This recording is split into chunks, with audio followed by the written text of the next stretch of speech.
எங்க பூனை கேங்கில் பிரயோஜனமே இல்லாமல் இருக்கும் பூனைகளின் பெயர்கள். இவன் பேரு ஸ்பைடர் ஸ்பைக். இவன் பேரு ஆவிப்புடி ஆறுமுகம். இவன் பேரு ஐஸ் திருடி ஆனந்த். இவன் பேரு லவ்வர் பாய் லட்டு. இவன் பேரு கிக் பாக்ஸர் கிட்டு. இவன் பேரு பாக்ஸ் த்ரேடி பாக்ஸர். இவன் பேரு கால்கடி கந்தன். இவன் பேரு நாக்குத்தலி நட்டு.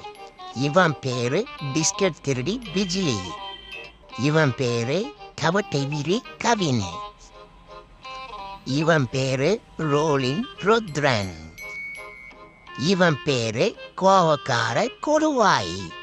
இப்படி எதுக்கும் உதவாங்கி திரிக்க இந்த பூனைங்களோட கேங்கோட தலைவன் நான் தான். இப்படி ஒய்யாரமா நின்றுட்டு இருக்க என்னோட பேரு சிரிப்பழக சின்ராசுங்க.